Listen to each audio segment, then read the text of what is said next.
তো এই গল্পে শুরু হয় 2174 সাল থেকে, যেখানে আমাদের গ্রহ মানে পৃথিবীর জনসংখ্যা এত বেশি বেড়ে গিয়েছিল, মানুষ কোনোভাবেই খাবার দাবার পাচ্ছিল না। খাবার দাবারের জন্য মানুষ রাস্তায় দৌড়াদৌড়ি করছিল। খাবারের অনেক বেশি সংকট দেখা দিয়েছিল। তখন পৃথিবীর সমস্ত বিজ্ঞানীরা মিলে এমন একটা সিদ্ধান্ত নিয়েছিল যেটা সবাইকে পুরোপুরি শক করে দিয়েছিল। আসলে তারা রিসার্চ করে ফাইনালি একটা গ্রহ খুঁজে বের করে ফেলেছিল, যেই গ্রহের নাম ছিল ট্যানিস। যেই গ্রহটা দেখতে আমাদের পৃথিবীর মতোই ছিল। সেখানে গিয়ে মানুষ আবারও নতুন করে জীবন শুরু করতে পারবে। এই জন্য মানব জীবনকে সারা জীবনের জন্য বিলুপ্তি হওয়া থেকে বাঁচাতে তারা ফাইনালি সেখানে যাওয়ার সিদ্ধান্ত নেয়। এই জন্য তারা একটা স্পেসশিপ বানিয়ে ফেলে, যেটা খুবই আধুনিক এবং বিশাল আকৃতির ছিল, যার নাম রাখা হয়েছিল আলিজিও। এই মেগা স্পেসশিপের মধ্যে নিরীহ 60,000 মানুষকে ধরে এনে স্পেসশিপে তোলা হয়, আর তাদেরকে পাঠিয়ে দেওয়া হয় নতুন সেই গ্রহ মানে সেই ট্যানিসের উদ্দেশ্যে। তবে সবচেয়ে ইন্টারেস্টিং ব্যাপার ছিল এখানে পৌঁছাতে 2-1 বছর নয়, বরং 135 বছর সময় লাগবে। তবে এখানেই প্রশ্ন আসে, এতগুলো বছর মানুষরা কিভাবে জীবিত থাকবে? এই বিষয়টার সমাধান করার জন্য বিজ্ঞানীরা নতুন একটা টেকনিক ইউজ করেছিল, যেটাকে হাইপার স্লিপ বলা হয়। আসলে বিজ্ঞানীরা বিভিন্ন মেডিসিনের মাধ্যমে সমস্ত বডিগুলোকে হাইপার স্লিপ মোডে পাঠিয়ে দিয়েছিল, আর তাদের সবগুলো বডিকে হাইপার স্লিপ পডের ভেতরে মানে একটা বাক্সের মধ্যে বন্দি করে রাখা হয়েছিল, যাতে করে সমস্ত বডিগুলো গভীর ঘুমের মধ্যে পার করে, আর 135 বছর পার হওয়ার পরেও তাদের তেমন কোনো ক্ষতি না হয়। তবে এখান থেকে গল্প শিফট হয়ে অনেকগুলো বছর সামনে চলে আসে। আমরা সেই স্পেসশিপের ভেতরের সিন দেখতে পারি। আমরা দেখতে পারি এখানে চারপাশে অন্ধকার ছিল এবং একটা ভুতুরে পরিবেশের মতো ছিল। এখানে ভয় ছাড়া আর কিছুই ছিল না। তখনই আমরা একটা হাইপার স্লিপ কেজের ভেতরের সিন দেখতে পারি, যেখানে একটা বডি হঠাৎ করেই জ্ঞান ফিরে পায়। সে জ্ঞান ফিরে পেয়েই হাইপার স্লিপ চেম্বার থেকে বাইরে বেরিয়ে আসে। এই লোকটার নাম ছিল বোবার। সে এতটাই দুর্বল এবং ক্লান্ত হয়ে গিয়েছিল, তার হাত পা পর্যন্ত বাজেভাবে কাঁপছিল। আসলে অনেক বছর এইভাবে ঘুমের মধ্যে থাকার জন্য তার শরীরের উপরে একটা নেতিবাচক প্রভাব পড়েছে, আর এই প্রভাবের জন্যই তার শরীরে বিভিন্ন সাইড ইফেক্ট দেখা দিয়েছে। এখন বোবার বাইরে বের হয়ে চারপাশের সমস্ত বিষয়গুলো ভালো করে দেখার চেষ্টা করে। তবে এখানে নীরবতা আর অন্ধকার ছাড়া বোবার কিছুই খুঁজে পাচ্ছিল না। যখন সে কন্ট্রোল রুমের মধ্যে চলে আসে, তখন এখানে সবকিছু দেখার পরেও সে কিছুই বুঝতে পারছিল না। আসলে এখন বোবার খুবই ভয়ঙ্কর একটা বিপদের মধ্যে পড়ে গিয়েছে। তার হাইপার স্লিপ অ্যামনেশিয়া হয়ে গিয়েছিল, মানে গভীর সময় ঘুমের মধ্যে থাকার জন্য সে তার স্মৃতিশক্তি ভুলে গিয়েছিল। যদিও তার অল্প অল্প করে মনে আসছিল সে একজন ইঞ্জিনিয়ার ছিল, তবে সে এই জিনিসটা বুঝতে পারছিল না যে তার সাথে যেই 60,000 মানুষ এসেছে তারা এখন কোথায় আছে। বোবার যখন তার সঙ্গীদেরকে চারপাশে খোঁজার চেষ্টা করছিল, তখনই তার হাতের মধ্যে একটা চিহ্নর দিকে তার নজর যায়। সে ভালো করে লক্ষ্য করে দেখতে পারে তার হাতে একটা বারকোড ছিল, আর এই বারকোডটা দেখার পরেই তার ব্রেনের মধ্যে একটা ঝটকা লাগে। আসলে তখন বোবার মনে করতে পারে যে সে হচ্ছে এই স্পেসশিপের একজন ফ্লাই ক্রু মেম্বার, যার নাম্বার হচ্ছে 5। বোবার যখন কন্ট্রোল রুমের মধ্যে তার পুরনো হারিয়ে যাওয়া স্মৃতিশক্তি খুঁজে বের করার চেষ্টা করছিল, তখনই শিপের মধ্যে অন্য একটা হাইপার স্লিপ চেম্বার ওপেন হয়ে যায়। সেই চেম্বার থেকে আরও একটা লোক বাইরে আসে। আসলে সেও তাদের ফ্লাইট ক্রুর মেম্বার ছিল। এই লোকটার নাম ছিল পেটেন। পেটেনও অনেকগুলো বছর যেহেতু ঘুমের মধ্যে ছিল, এই জন্য ঘুম থেকে ওঠার পরে তার শরীর অনেকটা দুর্বল হয়ে গিয়েছিল। সে আশেপাশের কোনো বিষয়গুলোই বুঝতে পারছিল না। আর যখন তারা দুজন একে অন্যের সাথে কথাবার্তা বলে, তখন তাদের দুজনকে খুবই শকিং একটা বিষয় ফেস করতে হয়। তারা জানতে পারে এই স্পেসশিপের পুরো মেইন সিস্টেম মানে পুরো কমান্ড সেন্টার বন্ধ হয়ে গিয়েছে। এখন তাদের স্ক্রিনে কোনো ডাটা শো করছিল না, এমনকি মেশিনটাও পুরোপুরি বন্ধ হয়ে গিয়েছিল। এই জন্যই চারপাশে সব কিছু অন্ধকার হয়ে গিয়েছিল।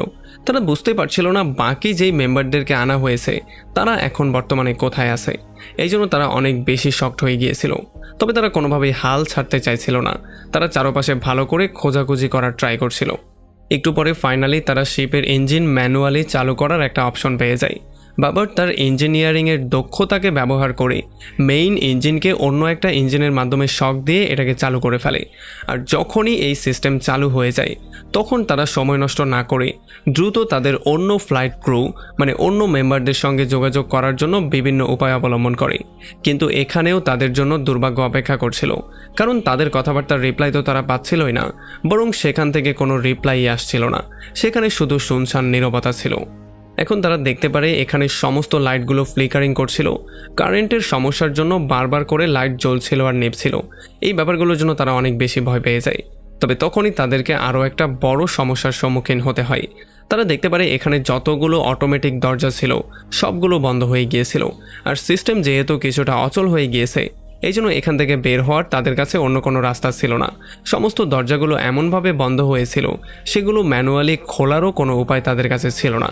এখন যেহেতু পুরো সিস্টেমটা এবং ইঞ্জিনটাকে চালানোর জন্য রিয়েক্টরকে চালু করা অনেক বেশি জরুরি ছিল, এই জন্য তারা দুজন মিলে ফাইনালি একটা প্ল্যানিং করে ফেলে। পেটেন এই কন্ট্রোল রুমের মধ্যেই থাকার সিদ্ধান্ত নেয়, কারণ এখানে বসে সে সমস্ত রাস্তাগুলো স্ক্রিনে দেখতে পাচ্ছিল, আর বাবার একটা ছোট ভেন্টিলেশন মেশিনের ভেতর দিয়ে সেই রাস্তা ফলো করে যাচ্ছিল। এখন যেহেতু বাবার খুবই অন্ধকারের মধ্যে সেই ছোট ভেন্টিলেশন দিয়ে সামনে এগোচ্ছিল, এই জন্য সে নিজেও বুঝতে পারছিল না কিভাবে সে কোন দিকে যাবে। পেটেন সেই কম্পিউটার স্ক্রিনে বসে হালকা হালকা যেই সিগন্যাল আসছিল সেই সিগন্যালের মাধ্যমেই রেডিও ফ্রিকোয়েন্সির সাহায্যে তাকে গাইড করে যাচ্ছিল, তাকে বলছিল কোন দিকের রাস্তায় যেতে হবে এবং কোন দিকের রাস্তা বন্ধ। তবে তারা দুজন একেবারেই এই ব্যাপারটা জানতো না যে এই শিপের মধ্যে তাদের দুজনকে ছাড়াও অন্য কেউ জেগে গেছে। এখন যখন বাবার সেই রাস্তা ফলো করে সামনের দিকে এগোচ্ছিল তখন সে রেডিওর মাধ্যমে পেটেনকে জানাচ্ছিল যে শিপের মধ্যে খুবই অদ্ভুত কিছু একটা হয়ে গেছে। শিপের সমস্ত জিনিসপত্র এলোমেলো হয়ে গেছে, দেখে মনে হচ্ছে এখানে কোনো বড় একটা তুফান হয়েছে। এখন আমি বুঝতে পারছি না শিপ কেন এখানে আটকে গেছে এবং কিভাবে শিপ চালু করতে হবে, তবে যেহেতু আমরা একটা প্ল্যানিং করেছি আমাদের সেই প্ল্যানিং অনুযায়ী আগানো উচিত। তার সাথে রেডিওতে কথা বলতে বলতে সে সামনে এসে একটা দরজা পেয়ে যায়, এই জন্য সে দরজাটাকে ম্যানুয়ালি ওপেন করে। তবে তখনই সে এখানে একটা মেয়েকে দেখতে পারে, যে মেয়ের নাম নাদিয়া ছিল। বাবার কখনোই আগে তাকে দেখেনি। এখন যখন নাদিয়া দেখতে পারে তার সামনে একটা অপরিচিত লোক দাঁড়িয়ে আছে, তখন সে নিজের জীবন বাঁচানোর জন্য সেখান থেকে দৌড়ে পালিয়ে যায়। বাবার তাকে ফলো করা শুরু করে, তবে তাকে ফলো করে সামনে গিয়ে সে পুরোপুরি শক্ট হয়ে যায়। সে দেখতে পারে তার সামনে খুবই অদ্ভুত কিছু একটা দাঁড়িয়ে আছে। যখন সে টর্চ তার দিকে মারে তখন সে অনেক বেশি ভয় পেয়ে যায়। সে দেখতে পারে তার সামনে একটা মানুষের ঝুলন্ত ডেড বডি ছিল, এই জন্য সে ভয়ে সেখান থেকে চলে যাওয়ার চেষ্টা করছিল।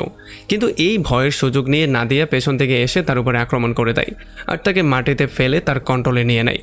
তবে তখনই তারা দুজন শিপের ভেতরে খুবই অদ্ভুত একটা আওয়াজ শুনতে পারে। যেই আওয়াজ শোনার পরে তারা দুজনেই অনেক বেশি ভয় পেয়ে যায়। নাদিয়ার চোখে মুখে আমরা মৃত্যু ভয় স্পষ্টভাবে দেখতে পারি, এই জন্য সে বাবারকে এখানে রেখে দৌড়ে সেখান থেকে পালিয়ে যায়। বাবর নিজেও বুঝতে পারছিল না কেন সে এমনটা করেছে। তবে তখনই বাবরের সামনে এই শিপের সবচেয়ে অদ্ভুত রহস্যটা উন্মোচন হয়।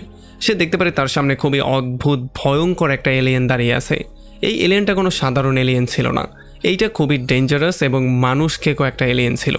বাবার সময় নষ্ট না করে দৌড়ে একটা জায়গায় এসে লুকিয়ে পড়ে, আর সেখান থেকেই দাঁড়িয়ে সে দেখতে পারে এই ভয়ঙ্কর এলিয়েন কিভাবে শিপের বাকি লোকজনকে খুবই জঘন্য মৃত্যু দিচ্ছে। আর এই ব্যাপারগুলো যখন কন্ট্রোল রুমে থাকা পেটেন রেডিওর মাধ্যমে শুনতে পারে তখন সে বাবারকে জিজ্ঞেস করে যে বাবার এখানে কি হচ্ছে। তখন বাবার তাকে খুবই স্পষ্ট করে বলে যে এখানে একটা খুবই ভয়ঙ্কর এলিয়েন আছে, যেটা এখানে থাকা সমস্ত মানুষজনকে খুবই ভয়ঙ্কর মৃত্যু দিচ্ছে। আর এই ব্যাপারটা শোনার সঙ্গে সঙ্গে পেটেনের তার অতীতের স্মৃতি মনে পড়া শুরু হয়ে যায়। সে তার মাথার মধ্যে একটা ঝটকা অনুভব করে, আর তখন সে বাবাকে স্পষ্ট করে বলে যে দেখো, এখন যা কিছুই করতে হবে সেটা তোমাকে করতে হবে। আমরা কোনোভাবেই আর পৃথিবীতে ব্যাক করতে পারবো না, কারণ আমাদের পৃথিবীর ধ্বংস হয়ে গেছে। আমরা 60,000 মানুষ এই স্পেসশিপের মধ্যে করে একটা নতুন গ্রহে নতুন করে জীবন শুরু করার জন্য যাচ্ছিলাম। আমাদের সাথে যেই 60,000 মানুষ এসেছে তাদেরও কোনো খোঁজখবর আমরা পাচ্ছি না। এখন যদি তুমি কিছু না করতে পারো তাহলে এই পুরো মিশন শেষ হয়ে যাবে। এখন এই কথাগুলো শোনার পরে বাবরের নিজেরও কিছু মনে পড়ে যায়। তার মাথার মধ্যেও সে একটা ঝটকা অনুভব করে। তখন সে এমন কিছু মনে করতে পারে যেটা তাকে পুরোপুরি শক্ট করে দেয়। সে জানতে পারে সে আসলে পৃথিবীতে বিবাহিত ছিল, তবে অ্যামনেশিয়ার জন্য সে এই জিনিসটা বুঝতে পারছিল না যে তার ওয়াইফ পৃথিবীতে রয়ে গিয়েছে নাকি তাদের সঙ্গে সেই 60,000 মানুষের মধ্যে এসেছে এবং এই শিপের মধ্যে কোনো একটা জায়গায় ঘুমাচ্ছে। তবে যেহেতু তার ওয়াইফের কথা সে মনে করতে পেরেছে, এই জন্য তার ওয়াইফের জীবিত হওয়ার একটা আশা নিয়ে সে সামনের দিকে নতুন প্ল্যান করার চিন্তা ভাবনা করে। সে চিন্তা করে সে এই শিপকে যেই কোনো উপায়ে তাদের গন্তব্যস্থল পর্যন্ত নিয়ে যাবে। আর তখন আমরা জানতে পারি শিপের মেইন পাওয়ার সোর্স মানে রিয়েক্টর কোরও কিছুক্ষণের মধ্যে বন্ধ হয়ে যাবে, যদি না বাবর দ্রুত গিয়ে সেটাকে ঠিক করতে পারে। সেটা বন্ধ হয়ে গেলে এখানে যেই লাইট সোর্স আছে সেটা তো পুরোপুরি বন্ধ হয়ে যাবেই, বরং শিপের সমস্ত অক্সিজেন শেষ হয়ে যাবে। তখন এই শিপটা পুরোপুরিভাবে ডিস্ট্রয় হয়ে যাবে, আর যেই 60,000 মানুষ এখানে এসেছে তাদের সবার ঘুমের মধ্যেই মৃত্যু হয়ে যাবে। একটু সামনে যাওয়ার পরে একটা রুমের মধ্যে বাবর একটা স্পেশাল ওয়েপেন পেয়ে যায়। এই ওয়েপেনটা নিয়ে সে সামনের দিকে যাওয়া শুরু করে। তবে একটু সামনে গিয়েই সে সেই এলিয়েনটাকে দেখতে পারে। এলিয়েনকে সামনে দেখার পরে সে পুরোপুরি শকড হয়ে যায়। সে ভয়ে থরথর করে কাঁপা শুরু করে। একটা পর্যায়ে সে নিজের জীবন বাঁচানোর জন্য সাইডে লুকিয়ে পড়ে। আর তখন সে রেডিওর মাধ্যমে কন্ট্রোল রুমে থাকা প্যাটার্নের সঙ্গে যোগাযোগ করে। সে তাকে সমস্ত ব্যাপারগুলো স্পষ্ট করে বলে এবং এখান থেকে যে বের হওয়া কোনোভাবেই সম্ভব না সেই ব্যাপারটা তাকে বুঝিয়ে বলে। তবে পেটেন তাকে স্পষ্ট করে বলে যে এই শিপের মেইন পাওয়ার সোর্স রিয়েক্টর কোরের মধ্যে আছে। যদি কোরটা সময় মতো চালু করতে না পারো তাহলে এই শিপ পুরোপুরি ডিস্ট্রয় হয়ে যাবে। আর এই ব্যাপারগুলো শোনার পরে বাবর ফাইনালি সেই কোরটাকে ঠিক করার জন্য সেই কোরের দিকে যাওয়া শুরু করে। তবে একটু সামনে যাওয়ার পরেই বাবর পুরোপুরি শকড হয়ে যায়। সে দেখতে পারে তার সামনে একটা লোক উল্টো হয়ে ঝুলছিল। যখন সে এই লোকটাকে মৃত মনে করে তার কাছে যায় তখন হঠাৎই সে দেখতে পারে সেই লোকটা চোখ খুলে ফেলেছে। এই জন্য সে অনেক বেশি ভয় পেয়ে যায়। এই লোকটা যেহেতু জীবিত ছিল এই জন্য বাবর তাকে উদ্ধার করার জন্য রশিটা কেটে নিচে নামিয়ে আনে। কিন্তু তাদের কথাবার্তা শোনার পরে সেই ভয়ঙ্কর এলিয়েন তার দিকে দৌড়ে আসা শুরু করে। তবে এইবার একটা এলিয়েন ছিল না, বরং কয়েকটা এলিয়েন তাদের দিকে দৌড়ে আসছিল। বাবর তার নিজের জীবন বাঁচানোর জন্য দৌড়ে সেখান থেকে পালানো শুরু করে দিয়েছিল। তবে এলিয়েনরাও তাকে ধরার জন্য ফুল স্পিডে তার পেছনে দৌড়াছিল। একটা পর্যায়ে বাবর গিয়ে কোনো রকমে নিজের জীবন সেভ করে ফেললেও যেই লোকটাকে সে একটু আগে সেভ করেছে সেই লোকটাকে এলিয়েনরা ধরে ভয়ঙ্কর একটা মৃত্যু দেয়। বাবর এলিয়েনদের থেকে পালানোর জন্য এখান থেকে এসকেপ করার অনেক রকম প্ল্যানিং করে, কিন্তু একটা পর্যায়ে সে এমন একটা জায়গায় আটকা পড়ে যায় যেখান থেকে বের হওয়া তার জন্য প্রায় অসম্ভব ছিল। মনে হচ্ছিল এখানে তার মৃত্যু নিশ্চিত হয়ে যাবে। তবে তখনই মন নামের একটা আসল ওয়ারিয়র এসে বাবরকে সেভ করে ফেলে। মন খুবই চালাক একজন মানুষ ছিল, তবে তার ভাষা সম্পূর্ণ ভিন্ন ছিল। মানে তার ভাষা বাবর কোনোভাবেই বুঝতে পারছিল না। এই জন্য বাবর তাকে সেখানে রেখেই সামনের দিকে যাওয়া শুরু করে। আর একটা পর্যায়ে অনেক দূরে গিয়ে সে একটা বিশাল বড় দরজা দেখতে পারে। তবে যখনই সে দরজাটা ওপেন করে তখন নাদিয়া নামে সেই মেয়েটা যার সঙ্গে সে আগেও দেখা করেছিল সে এসে তার উপরে ভয়ঙ্কর আক্রমণ করে দেয়। যদিও বাবর নিজেকে বাঁচানোর জন্য তার সঙ্গে ফাইট করছিল, কিন্তু তখনই এখানে মন চলে আসে। এইবার তাদের তিনজনের মধ্যে ভয়ঙ্কর মারামারি শুরু হয়ে যায়। কিন্তু তখনই বাবর জোরে চিৎকার করে তাদের দুজনকে থামায়। তাদের দুজনকে বলে যে যদি তোমরা জীবন নিয়ে এখান থেকে বেঁচে যেতে চাও তাহলে আমার সঙ্গে কোঅপারেট করার চেষ্টা করো। এইভাবে মারামারি করে আমরা কোনোভাবেই বাঁচতে পারবো না। এগুলো শোনার পরে তারা দুজন ফাইনালি শান্ত হয়। আর নাদিয়া তাকে জিজ্ঞেস করে যে তুমি কি শিপের ইঞ্জিনিয়ার, তুমি কি শিপটাকে আবারও নতুন করে চালু করতে পারবে? তখন বাবর ফুল কনফিডেন্স নিয়ে বলে যে হ্যাঁ আমি এটা করতে পারবো। এই জন্য ফাইনালি নাদিয়া শান্ত হয়ে যায়। আর এরপরে বাবর তাদের দুজনকে নিয়ে সামনের দিকে যাওয়া শুরু করে। তখনই সেই ভয়ঙ্কর এলিয়েনরা তাদের উপরে আবারও এসে আক্রমণ করে দেয়। তারা কোনো রকমে নিজের জীবন বাঁচানোর জন্য শেষ মুহূর্তে দরজাটা ম্যানুয়ালি লক করে দেয়। এরপরে যখন তারা মধ্যে আসে তখন বাবর দেখতে পারে এখানে খুবই আধুনিক একটা ল্যাব বানানো ছিল। তখন নাদিয়া বাবরকে বলে যে আমি এই শিপের মধ্যে কয়েক বছর ধরে জীবিত আছি, এই জন্য আমি নতুন গ্রহ মানে ট্যানিসে গিয়ে জীবন নতুন করে শুরু করার জন্য নতুন নতুন কিছু জীবজন্তুর উপরে নানান রকম এক্সপেরিমেন্ট করছি। এরপরে নাদিয়া বাবরকে একটা জীবিত জীব খাওয়ার জন্য দেয়। আর যেহেতু বাবরের কাছে অন্য কোনো অপশন ছিল না এই জন্য সেই জীবিত জীবটা খেয়ে ফেলে। অন্যদিকে কন্ট্রোল রুমে থাকা লেফটেন্যান্ট প্যাটেন হঠাৎই একটা ভয়ঙ্কর আওয়াজ শুনতে পারে।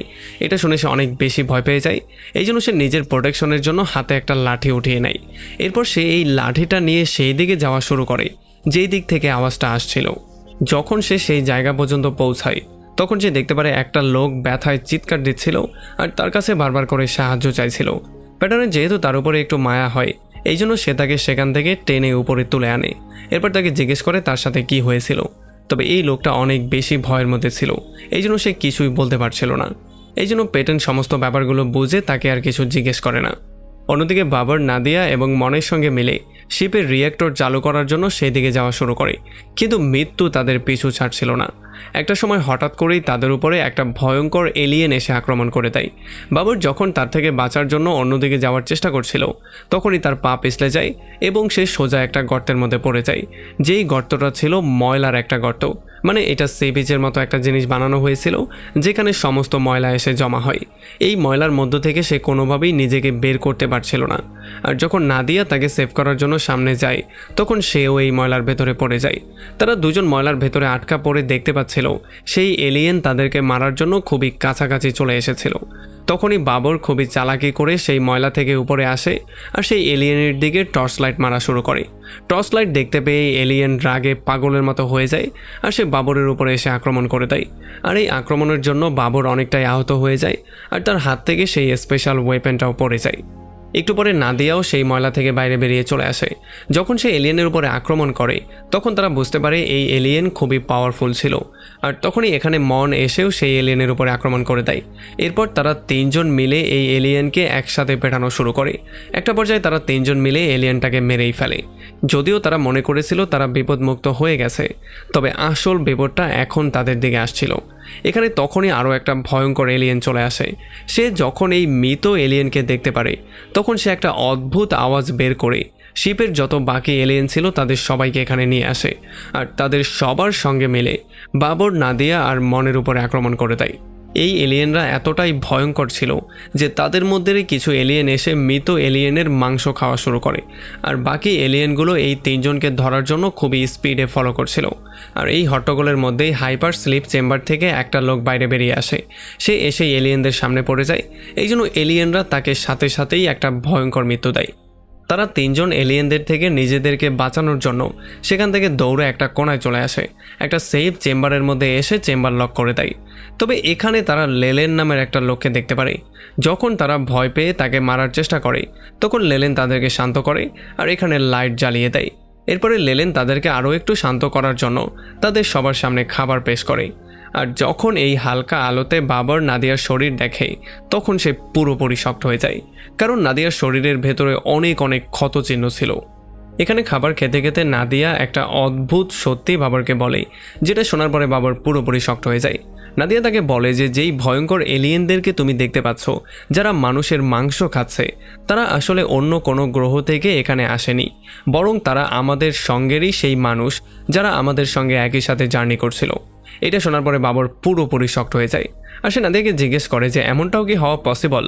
তখন নাদিয়া পুরো কনফিডেন্স নিয়ে বলে যে হ্যাঁ, এমনটা হওয়া পসিবল। যেহেতু এই শিপটা অনেক বছর ধরে স্পেসের মধ্যে ঘোরাঘুরি করছে আর এই গ্রহের কাছে এসেছেও অনেক বছর হয়ে গেছে, এই জন্য স্পেসের ম্যাডনেস এবং লম্বা সময় ধরে হাইপার স্লিপের মধ্যে থাকার জন্য তারা তাদের স্মৃতিশক্তি হারিয়ে ফেলেছে এবং তাদের মেন্টাল পরিস্থিতি বিগড়ে গিয়েছে, তাদের শরীরের কন্ডিশনও পরিবর্তন হয়ে গেছে। এই জন্য এখন তারা স্বাভাবিক মানুষ থেকে ভয়ঙ্কর মানুষ খেকো মনস্টারে কনভার্ট হয়েছে। কিন্তু এখনও এই শিপের ভেতরে কিছু মানুষ জীবিত আছে যারা সবাই হাইপার স্লিপের ভেতরে আছে।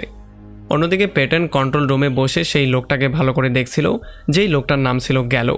আসলে সে এই লোকটাকে সন্দেহ করছিল। তার মনে হচ্ছিল অদ্ভুত দেখা এই লোকটা তাকে যে কোনো সময় ধোঁকা দিতে পারে। এই জন্য সে তার নিজের সেফটির জন্য শুয়ের মতো একটা ওয়েপেন বের করে ফেলে। তবে এটা গেলো দেখে ফেলে। এই জন্য গেলো তাকে জিজ্ঞেস করে এইটা কেন নিয়েছো। তখন সে বলে এইটা শুধুমাত্র আমার সেফটির জন্য। এরপরে গেলো পেটনের কাছে শিপ সম্পর্কে অদ্ভুত কিছু কোয়েশ্চেন করা শুরু করে। সে তাকে বলে যে যেই সমস্ত মনস্টারগুলোকে তুমি দেখতে পাচ্ছ সেই মনস্টারগুলো আশেপাশের কোনো এরিয়া থেকে আসেনি, বরং তারা আমাদের সঙ্গেই এই শিপের মধ্যে শুরু থেকে জার্নি করছিল। তারা বিভিন্ন কারণে এমন মনস্টারে কনভার্ট হয়েছে। এই ব্যাপারে কি তুমি আগে থেকে জানতে? তখন গেলো তাকে স্পষ্ট করে বলে যে আমি এই ব্যাপারে আগে থেকে কিছুই জানতাম না। অন্যদিকে লিলান তাদের সবাইকে একটা গল্প শোনানো শুরু করে।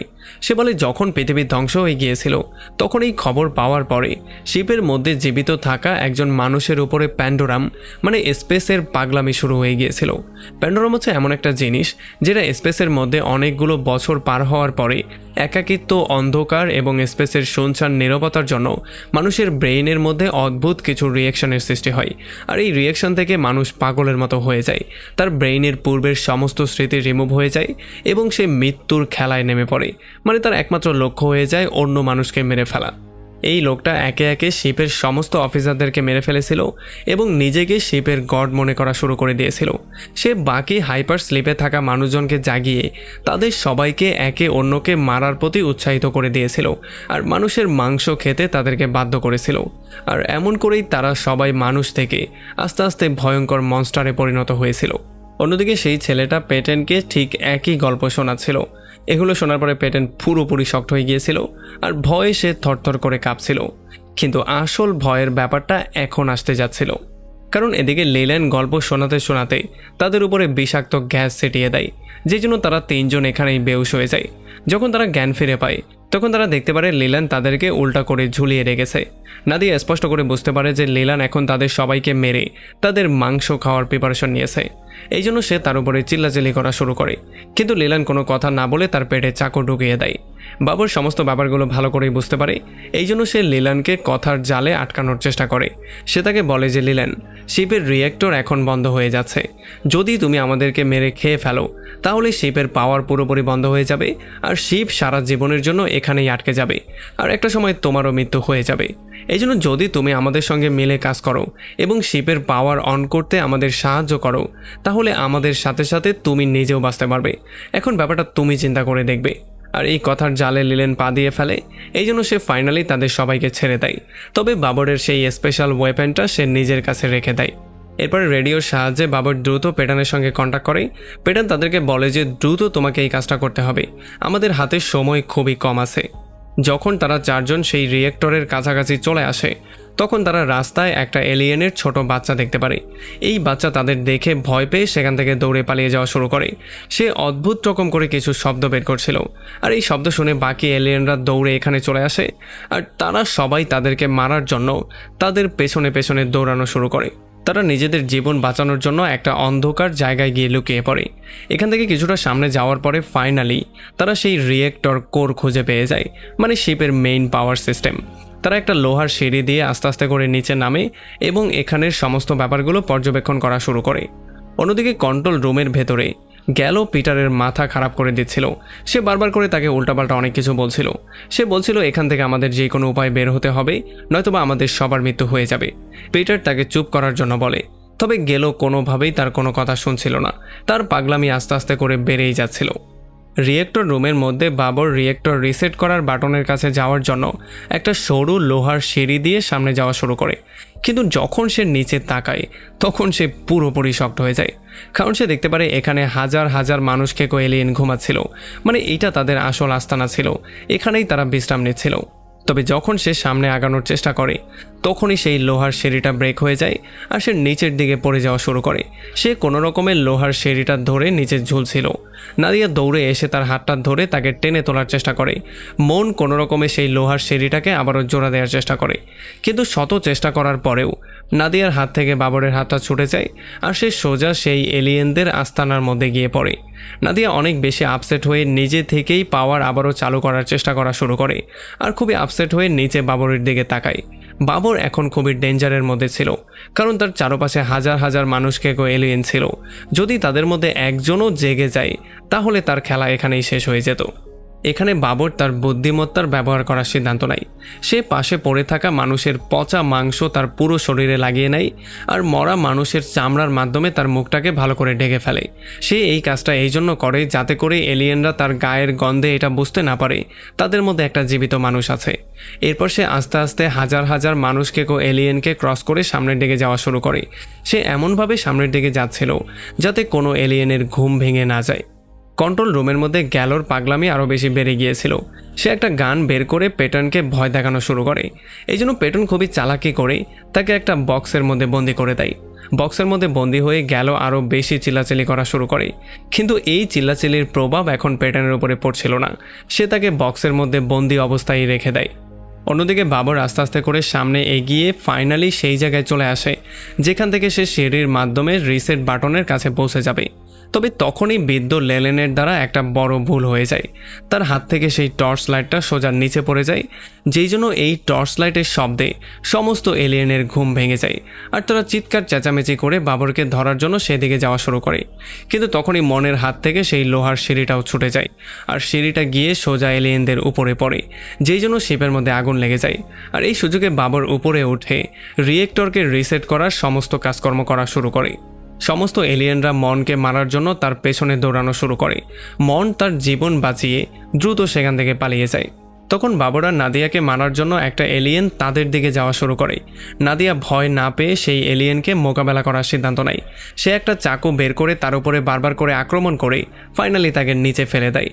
আর তখনই বাবর রিসেট বাটনে প্রেস করে পাওয়ার রিসেট করে দেয়। আর পাওয়ার রিসেট হওয়ার সঙ্গে সঙ্গেই এখানে বড় একটা ঝটকা অনুভব হয়। আর এই ঝটকার জন্য এখানে থাকা সমস্ত এলিয়েনের কয়েক সেকেন্ডের মধ্যে মৃত্যু হয়ে যায়। কন্ট্রোল রুমের মধ্যেও লাইট এবং সমস্ত কম্পিউটার রিসোর্স চলে আসে। এগুলো দেখে পেটন অনেক বেশি হ্যাপি হয়ে যায়। এই জন্য সে শিপকে কন্ট্রোল করার চেষ্টা করা শুরু করে। তবে যেহেতু শিপের অন্যান্য জায়গায় এখনও অনেকগুলো এলিয়েন জীবিত ছিল, এই জন্য বাবর আর নাদিয়া সময় নষ্ট না করে সেখান থেকে পালিয়ে যাওয়া শুরু করে। মন যখন নিজের জীবন নিয়ে পালাচ্ছিল তখন তার সামনে একটা ভয়ঙ্কর এলিয়েন চলে আসে। তাদের দুজনের মধ্যে ভয়ঙ্কর মারামারি শুরু হয়ে যায়। একটা সময় মন তার শক্তির ব্যবহার করে সেই এলিয়েনকে সেখানেই মেরে ফেলে, কিন্তু তখনই তার সামনে সেই ছোট এলিয়েনের বাচ্চাটা চলে আসে, যেটাকে তারা রাস্তায় একটা সময় দেখতে পেয়েছিল। এত ছোট একটা এলিয়েনের বাচ্চা দেখে মনের মন অনেকটা গলে যায়, এই জন্য সেই বাচ্চার উপরে আক্রমণ করে না। কিন্তু এটা কোনো সাধারণ বাচ্চা ছিল না, এটা ছিল এলিয়েনের একটা বাচ্চা। এই জন্য সে কোনো দয়া না দেখিয়ে সেকেন্ডের মধ্যেই মনের উপর আক্রমণ করে আর মনকে সেখানেই মেরে ফেলে। অন্যদিকে কন্ট্রোল রুমের মধ্যে একটা অন্যরকম গেম চলছিল। পেটন যখন শিপটাকে কন্ট্রোল করার চেষ্টা করছিল তখন গ্যালো সেই চেম্বারের দরজা ভেঙে বাইরে বেরিয়ে চলে আসে। পেটন বুঝতে পারে যে হয়তোবা গ্যালো কিছু করতে পারে, এই জন্য সে তাকে মারার জন্য সেই সুইওয়ালা ওয়েপেনটা বের করে। যখন সে সুই দিয়ে তার উপরে আক্রমণ করার চেষ্টা করে তখন ভুলক্রমে সেই সুই দিয়ে নিজেই আহত হয়ে যায়। আর তখন তার সামনে খুবই ভয়ঙ্কর একটা মিস্ট্রি ওপেন হয়। সে জানতে পারে গ্যালো আর অন্য কেউ না, সে হচ্ছে তার নিজের জোয়ান ভার্সন। আসলে সত্যিটা ছিল অনেক বছর আগে পেটেনেরই সেই প্যান্ডোরাম নামের রোগটা হয়েছিল। সেই সমস্ত ক্রুদেরকে মেরে ফেলেছিল এবং বাকি সবাইকে এলিয়েন হতে উৎসাহিত করেছিল এবং তাদের সবাইকে মানুষের মাংস খাওয়াতে বাধ্য করেছিল। আর এখন যখন সে এই সুই দিয়ে আঘাত পেয়েছে তখন তার ভেতরের পুরনো গ্যালো আবারও জেগে উঠেছে। আর তখনই বৃদ্ধ লেলেন দৌড়ে সেই কন্ট্রোল রুমের মধ্যে চলে আসে। কিন্তু এখন যেহেতু পেটেন খুবই ভয়ঙ্কর রূপে আছে, এই জন্য সে কোনো কিছু চিন্তা না করে 1 সেকেন্ডের মধ্যেই লেলেনকে এখানেই মেরে ফেলে। অন্যদিকে বাবর আর নাদিয়া সেই এলিয়েনদের থেকে নিজেদের জীবন বাঁচিয়ে দৌড়ে কোনো রকমে কন্ট্রোল রুমের মধ্যে চলে আসে আর কন্ট্রোল রুমের দরজা ভেতর থেকে বন্ধ করে দেয়। কিন্তু যখনই ভেতরে এসে তারা লেলেনের লাশ দেখতে পারে তখন তারা এই ব্যাপারটা বুঝতে পারে যে এই কন্ট্রোল রুমের মধ্যে কিছু একটা অবশ্যই হচ্ছে। এই জন্য সে গান বের করে আস্তে আস্তে করে ভয়ে ভয়ে সামনের দিকে যাওয়া শুরু করে। কিন্তু তখনই নাদিয়ার নজর পড়ে শিপের বাইরের অংশের উপরে, আর বাইরের অংশ দেখে সে পুরোপুরি শক্ট হয়ে যায়। যখন সে লেলেনকে ডেকে বাইরের অংশটা দেখায় তখন লেলেন নিজেও কিছু বুঝতে পারছিল না। আসলে তারা দেখতে পারে যে এই পুরো স্পেসশিপটা কোনো স্পেসের ভেতরে না, বরং একটা সমুদ্রের তলদেশে ছিল, কারণ তারা বাইরে বড় বড় মাছ দেখতে পাচ্ছিল। একটু পরে বাবর সেই ভয়ঙ্কর প্যাটার্নকে তার সামনে পেয়ে যায় আর দেখার সঙ্গে সঙ্গেই সে তাকে গান পয়েন্টে নিয়ে নেয়। প্যাটার্ন কোনো সংকোচ না করে তার আসল সত্যিটা বাবরকে খুলে বলে। সে বলে যে সেই ছিল একটা সময় সেই গ্যালো যে কিনা জাহাজের মধ্যে মৃত্যুর খেলা শুরু করেছিল আর সেই সমস্ত এলিয়েনদেরকে বানাতে সেই সাহায্য করেছিল। এখন যেহেতু শিপের মধ্যে পাওয়ার চলে এসেছে এই জন্য বাবরের স্মৃতিগুলোও খুবই দ্রুত ব্যাক করছিল। আর যখন সে প্যাটার্নের থেকে এই জিনিসটা শুনতে পারে তখন তার শেষ স্মৃতিগুলোও তার মনে পড়ে যায়। এই জন্য সে তাকে শ্যুট করে মারার প্রিপারেশন নিয়ে ফেলে। তবে প্যাটার্ন তাকে দেখে স্পষ্টভাবে এই জিনিসটা বুঝতে পারে যে এখন বাবর অনেক বেশি দুর্বল অবস্থায় আছে, যেহেতু সে পুরনো স্মৃতি নিয়ে এমনিতেই সংকোচের মধ্যে ছিল আর এখন সে নিজেও বাঁচবে কিনা সে নিজেও জানে না। এই জন্য সে অনেক বেশি ভয়ের মধ্যে আছে। এই জন্য সে তার দুর্বলতা আর প্যান্ডোরাম রোগের সুযোগ নিয়ে বাবরকেও তার মতো বানাতে চাইছিল। আসলে প্যান্ডোরাম কোনো সাধারণ রোগ ছিল না, এটা ছিল স্পেসের নীরবতা এবং নিঃসঙ্গতার মাধ্যমে এমন একটা ভয়ঙ্কর রোগ যেটা মানুষের ব্রেইনকে কন্ট্রোল করে তাকে একজন ভয়ঙ্কর মনস্টার হতে সাহায্য করে।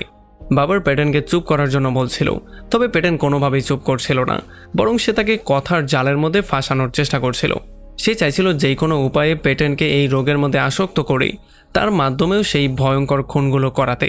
আর এরপর তারা দুজন এখানে গডের মতো রাজত্ব করা শুরু করবে। একটু পরে আস্তে আস্তে করে বাবরের উপরেও এই রোগের আসর হওয়া শুরু হয়ে যায়। সে নিজেও তার ব্রেইনের উপর থেকে কন্ট্রোল হারিয়ে ফেলছিল।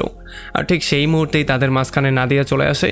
সে এসে সোজা প্যাটেনের উপরে আক্রমণ করে দেয়। এখন যখন বাবর বাস্তবতা আর কল্পনার মাঝখানেই ঝুলছিল তখন হঠাৎ করেই সেই ভয়ঙ্কর মনস্টারগুলো দরজা ভেঙে কন্ট্রোল রুমের মধ্যে চলে আসছিল। এই ব্যাপারগুলো দেখে সেই অবস্থাতে থেকেই বাবর তাদের উপরে ফায়ার করে দেয়। ফায়ারের জন্য সেই মনস্টারদের সেখানে মৃত্যু তো হয়ে যায়, কিন্তু এই জন্য শিপের অটোমেটিক সিস্টেম চালু হয়ে যায়। শিপের আশেপাশের সমস্ত গ্লাসগুলো আস্তে আস্তে করে ভেঙে যাওয়া শুরু করে আর মহাসাগরের পানিগুলো আস্তে আস্তে শিপের মধ্যে ঢোকা শুরু করে। তখনই বাবর হুশে চলে আসে, মানে সে বাস্তবে ব্যাক করে। এই জন্য সে নাদিয়াকে নিয়ে নিজের জীবন বাঁচানোর জন্য দৌড়ে একটা হাইপার স্লিপ চেম্বারের মধ্যে চলে আসে।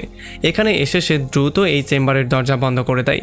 যদিও চেম্বারটা পানিতে অনেকটা ভরে গিয়েছিল, তবে তবুও শেষ মুহূর্তে তারা দরজা বন্ধ করতে সক্ষম হয়ে যায়। আর তখনই কন্ট্রোল রুমের মধ্যে পানি এসে ভরে যায়, যেই জন্য পেটানের সেখানেই মৃত্যু হয়ে যায়। বাবর দ্রুত এখানের একটা বাটনে প্রেস করে দেয়, যেই জন্য এই চেম্বারটা পুরো শিপ থেকে বিচ্ছিন্ন হয়ে ফুল স্পিডে সমুদ্রের নিচ থেকে সমুদ্রের উপরে চলে আসে। একটু পরেই অনেকগুলো হাইপার চেম্বার এক এক করে সমুদ্রের উপরের দিকে আসা শুরু করে।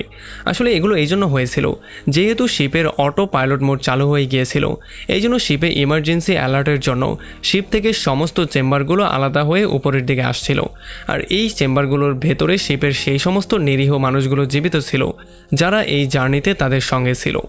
বাবর এবং নাদিয়া যখন আশেপাশে ভালো করে চেক করে, তখন তারা পুরোপুরি শক্ট হয়ে যায়, কারণ তারা বুঝতে পারে এই শিপটা 80 বছর আগেই তার নতুন গ্রহ মানে ট্যানিসে চলে এসেছিল। তবে যেহেতু শিপটা এসে ট্যানিসের সমুদ্রের মধ্যে পড়ে গিয়েছিল, এই জন্য আশেপাশে পুরো অন্ধকার হয়ে গিয়েছিল। আর যেহেতু হাইপার স্লিপের মধ্যে থাকার জন্য তারা নিজেদের স্মৃতিশক্তি হারিয়ে ফেলেছিল, মানে তারা অ্যামনেশিয়ার মতো রোগে ভুগছিল, এই জন্য তারা কেউই এই ব্যাপারটা বুঝতে পারছিল না।